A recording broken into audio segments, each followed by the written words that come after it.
alcoholic. Not a great speaker, but Brent was right.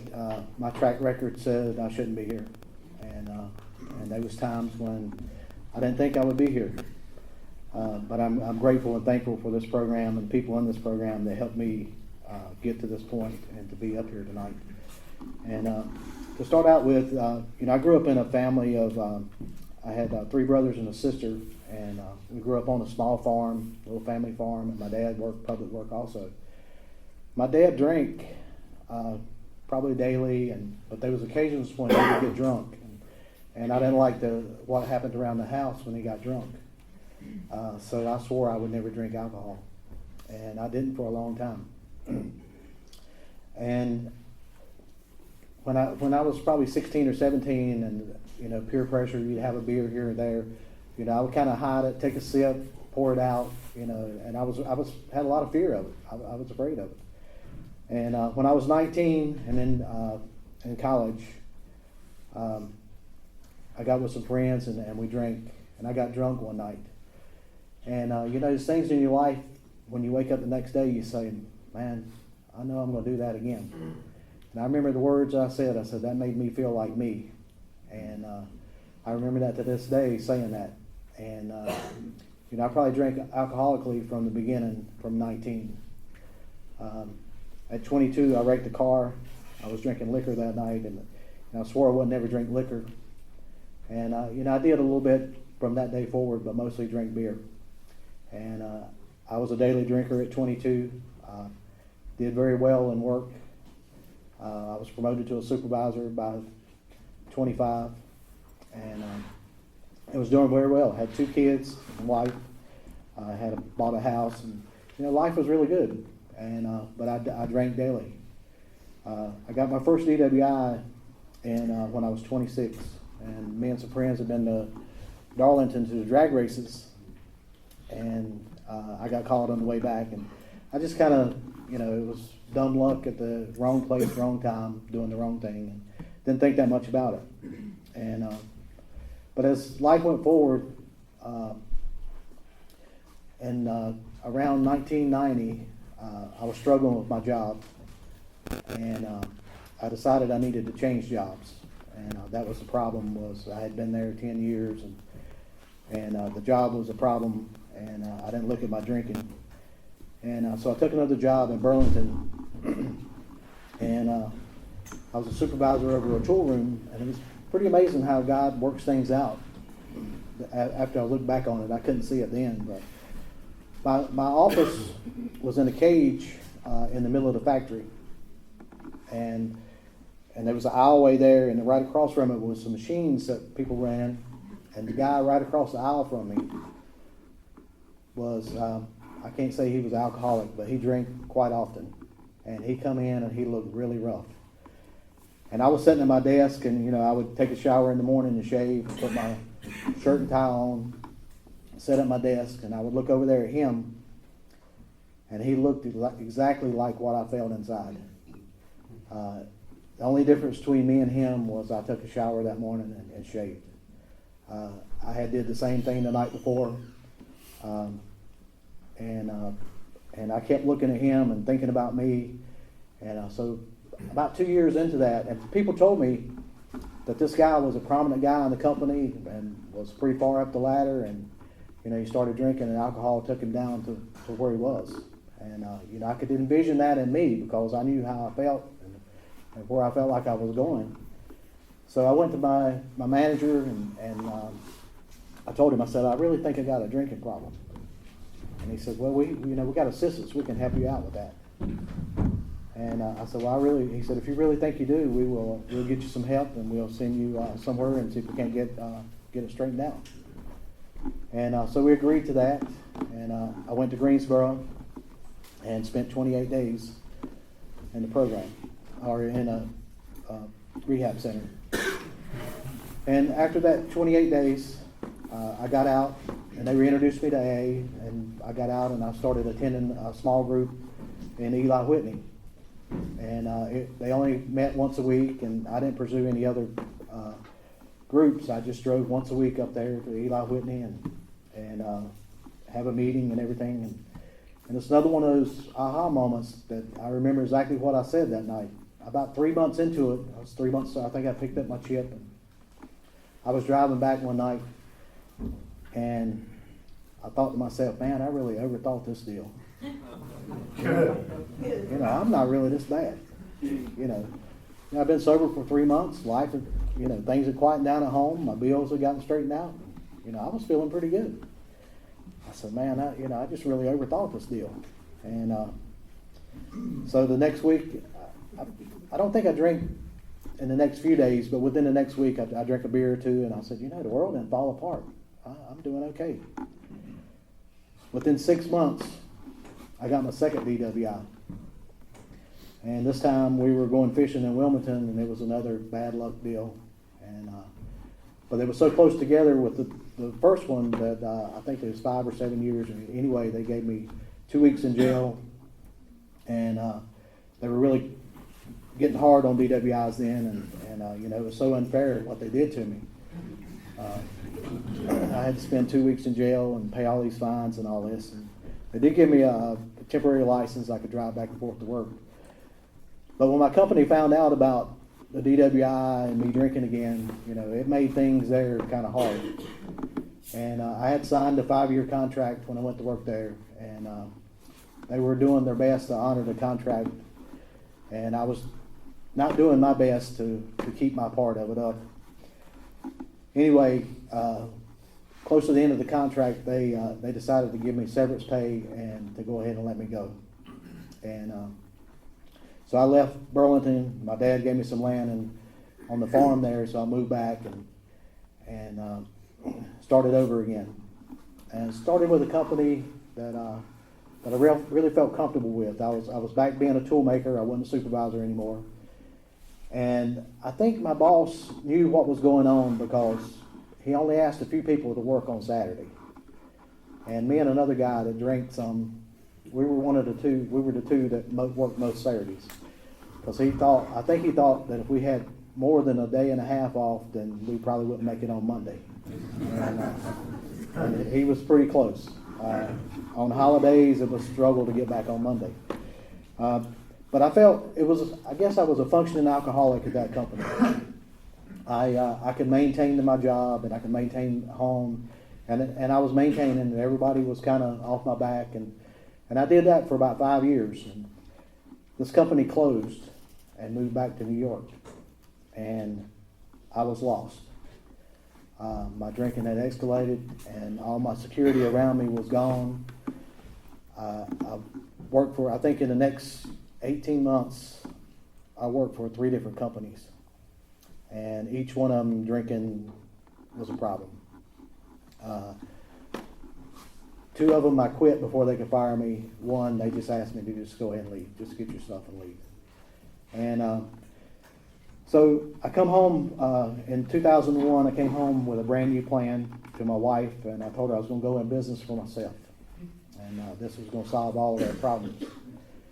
And I had got a contract with a company to build porches and decks for modular homes, and I did pretty well at that for a few years. And the drinking, I could drink, and then when I get a couple projects, I would go do those, and then I would drink again. And but she didn't like it very well because I was home quite often, and so she decided to leave. And that was probably her best interest to do that.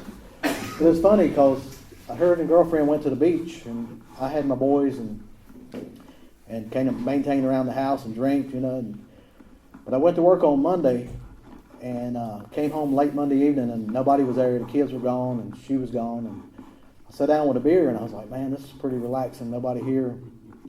But something looked odd about the house. I looked about, and I said, something just didn't feel right. Didn't look right. And then I realized that every picture on the wall was gone. I was like, wow. So then I got to looking at other things, and there was quite a bit gone. And she left, and she never looked back. She never came back. One of my sons, he came back home to me. He said, look, I don't care what you do, but you got to take care of me, and I'm planning on going to college. You got to straighten up enough to get me through all of this. And And he was probably my savior at that point, because I did straighten up enough to get him going, get him out of high school, get him into college, and then in the meantime, my other son came back home, and I was just maintaining. I was going to meetings some, but I couldn't get over 3 or 4 months. I think the most I got, and Brent was in those meetings in Sanford. I think the most I got was maybe 9 months, 10 months, and then I would be on a binge and back out. In 2006, I had an accident. It was the other guy's fault, and I was being real quiet, but they gave me a breathalyzer, and I got another DWI. And it's amazing, because they really wronged me on that, because it was the other guy's fault, but just as soon as they found out I was drinking, it was all my fault. And so it was another one of those bad deals. I didn't understand it. But I accepted everything and went through the court system again, and tried to move forward with my life. In 2008, I was in a treatment center in Winston-Salem. And 2 weeks in, they called the treatment center and said my dad was in the hospital, and they thought I should come. So I left the treatment center, went to the hospital to find that my dad was hanging on long enough for me to get there.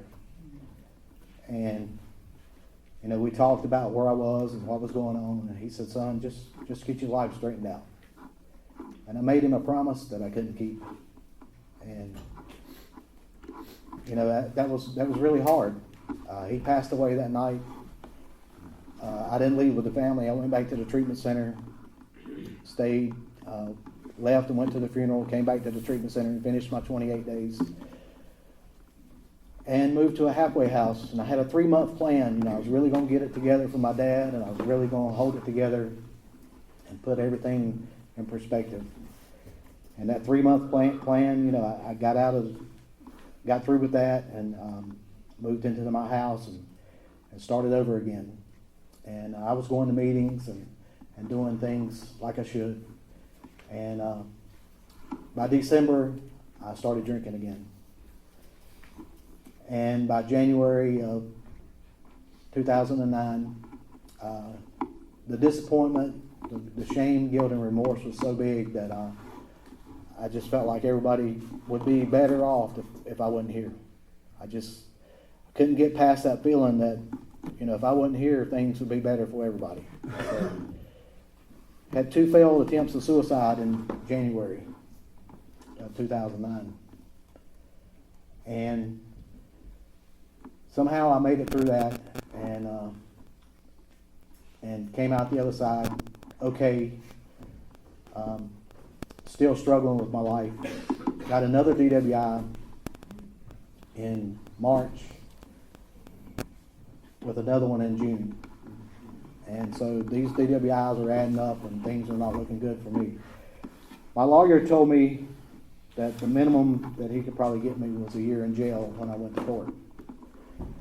And facing that year in jail, I just was at a loss. And I hung on and was doing fairly well until August. That was when my court date was supposed to be the 1st of August. And I stayed as straight as I could to that point. And when I got to August, they put it off, and they said it was going to be October.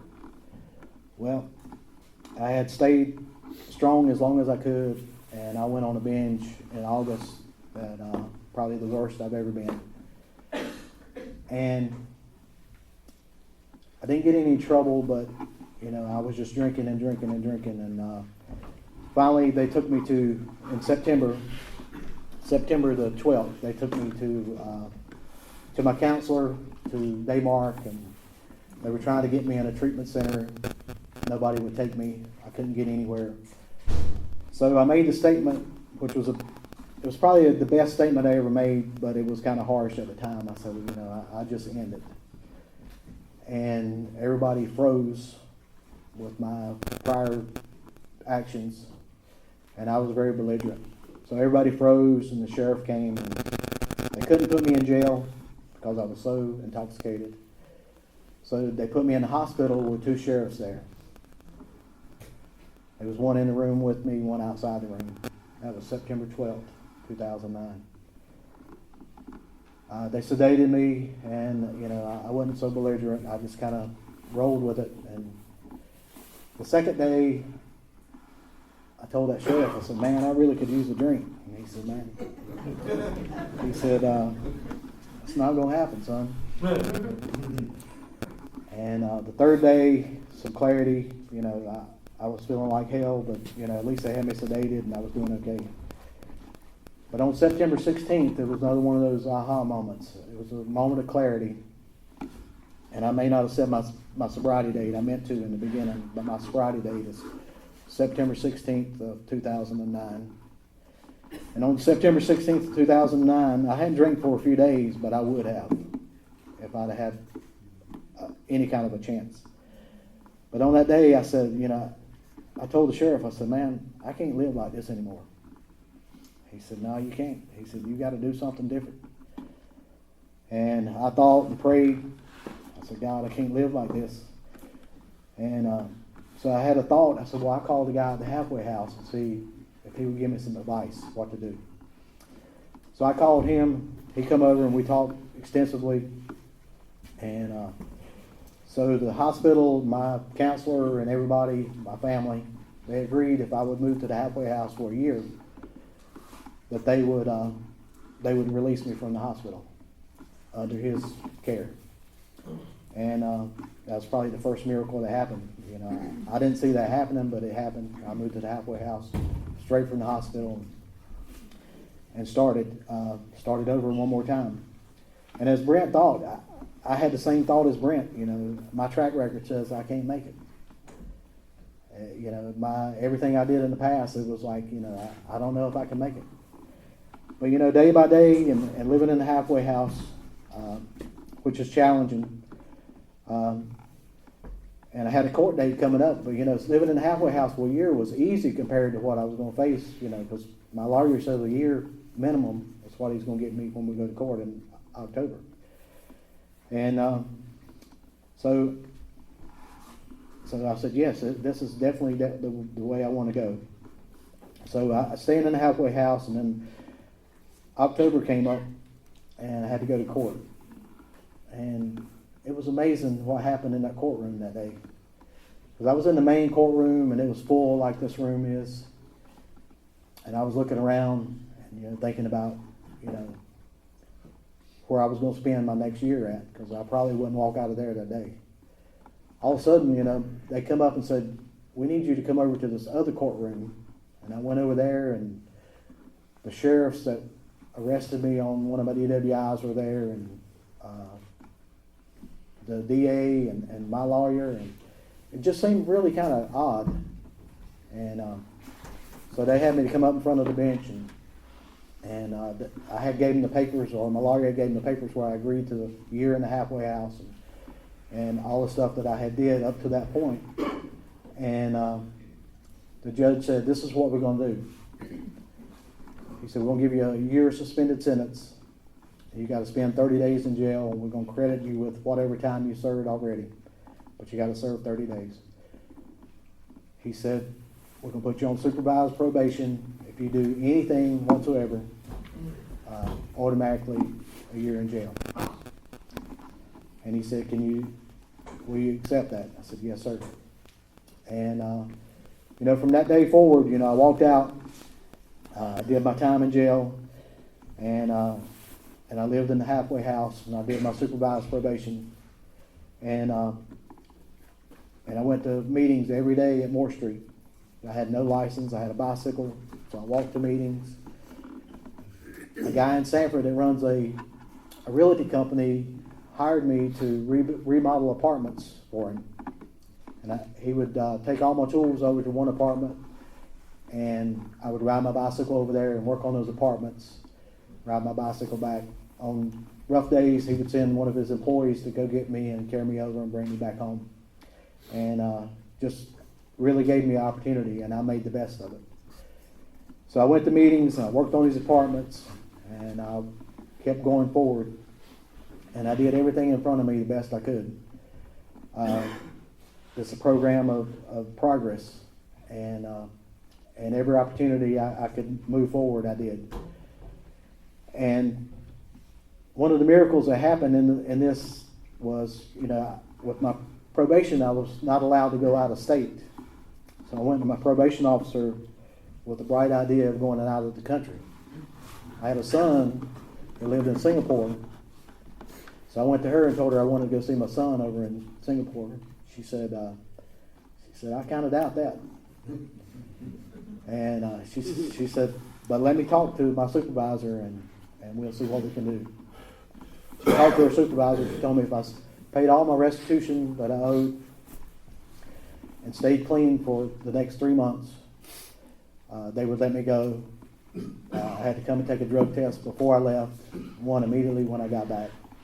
Had to give them the itinerary and everything. So 6 months sober, I fly halfway around the world to see my son, who when I arrived at the airport, I'm sure he was scared to death of his dad being halfway around the world. But I stayed sober for 3 weeks with him, and we had a great time. He took me to Bali. We did an adventure, stuff that I never dreamed of doing. And when you're with somebody like that, doing something like that, the temptations wasn't great. There was one opportunity when I was away from him that's kind of funny. I was on the beach, and he was at work one day, and I had went down to the beach, and I was walking on the beach, and I had a little mat or a towel. I sat on the beach, and I was looking around, and had some chairs there, and I was wanting to sit in one of the chairs. So I went up and asked the guy, I said, I'd like to sit in one of those chairs. And he said, we have to buy a drink. And I said, oh, hell no. Forget it. No. And, I went back to the apartment, and I waited for him to get home.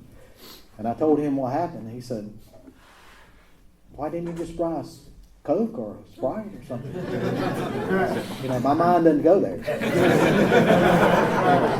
When you said drink, that was not what my mind thought of. So that was hilarious after I thought about it. It was not funny at all when I was talking to that guy about it. When he said drink, it was like no way. But I did leave out going to Singapore. My sponsor, I had to write what meeting I was going to, where the location was, and everything. And so when I got to Singapore, me and my son, we did a track to the AA meeting. And so the next day, when the meeting was there, the meeting time, I went over to the meeting and walked down the hallway. My first name is Thomas. You know what room the AA meeting was in? It was in a Catholic church, and the room was St. Thomas. And I said, I'm in the right place. And, when I walked in and they asked any newcomers, I raised my hand and I said, I'm Dale, and I'm from the United States, and I'm scared. This guy in the back of the room, he looked at me, he said, my name's Paul. He said, I'll see you after the meeting, and don't leave before you talk to me. And so as I met Paul after the meeting, Paul said, I'm your temporary sponsor for the next 3 weeks. And he said, he gave me his number. He said, if you need anything, I'll be right here.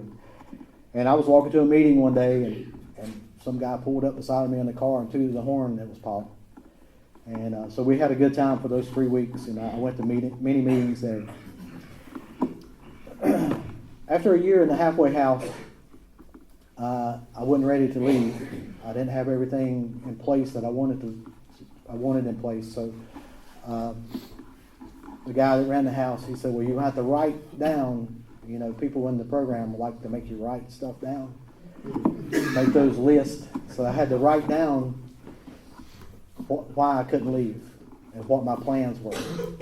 So I did that, and he gave me 3 months. And then I had to do it again in 3 months, because it took me 18 months to be prepared for me to walk out of the halfway house and have everything in front of me that I felt like I needed to stay sober and to work this program and do my best. And by that time, I had my truck with my blow and go to be able to move around a little bit. And I went through a year of that. And but I made the best of it.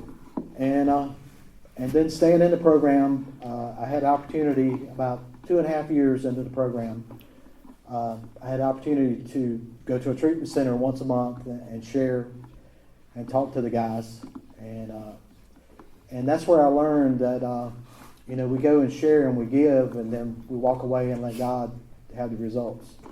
At first, if I had a sponsee and he messed up a little bit, I took the blame for it.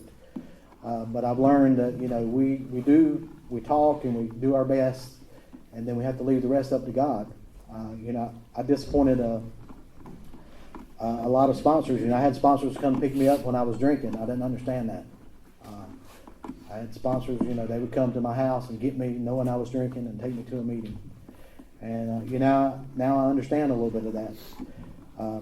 So I did that for about 2 years, going to the treatment center once a month. And that helped me kind of, give back a little bit of what I was given. And I think the thing that helped me the most to get over this, because I carried a lot of shame and guilt and remorse, was when I got to the 9th step and started making some amends. That helped me a lot. I put people on my list, and as I would run into them, I wouldn't shy away. I would go ahead and do those amends and try to make things as right as I could and do the restitution as good as I could. And it was funny because I was working at the apartments, and one of them got broken into. So they said they were going to send the sheriff over, and they wanted me to let him in. And I said, yeah, that's not a problem. So we come over, and, the sheriff comes in, he goes through and makes documents and all this stuff. We go back out to the car. And he said, you don't remember me, do you? I said, no, sir. He said, I'm the guy that arrested you over on Rocky Fort Road. He said, I just wanted to let you know that. And I said, I really need to thank you for saving my life, and possibly somebody else's for stopping me that day. And he said, well, I've kind of kept up with you since that day. And he said, you've been doing pretty good. He said, I hope you can keep that way. And, it made me understand, those people I thought were against me and, everything, they were really trying to help me. He probably saved me, and no telling, somebody else could have been a family, if I'd have kept driving that day. So I'm thankful for what he did, and I'm thankful for this program showing me that I was wrong, and today I can say I was wrong, and moving forward. But those amends helped me to clear some of that path. And, the guilt of my dad, making that promise to my dad, I've learned in this program, my promises has to be my actions every day. It can't be words of I'll do this or I'll do that. If somebody asks me something, I'll try. And I'll do my best at it. But, if I fail, then, I can't make that promise. That really hurt. But today I live above that promise I made my dad. I didn't get it right the first time, but I did this time. This program has led me to a life greater than I've done more than I've ever thought about doing. It's incredible. I've been back to Singapore a second time. First time was 2010. The second time was 2015. And I went to Thailand. And, without this program, without staying sober each day, those things wouldn't be possible. I wouldn't be invited. And it's just incredible where this takes us and the journey that it's been on. And my hope is tonight that I had said something that helped somebody move along in their program, because, there was a time where I didn't know if I could make it. But, day by day, and the love in this program and the people that pick you up and move you forward and the guidance they give you is just the greatest gift. Thank you for letting me share.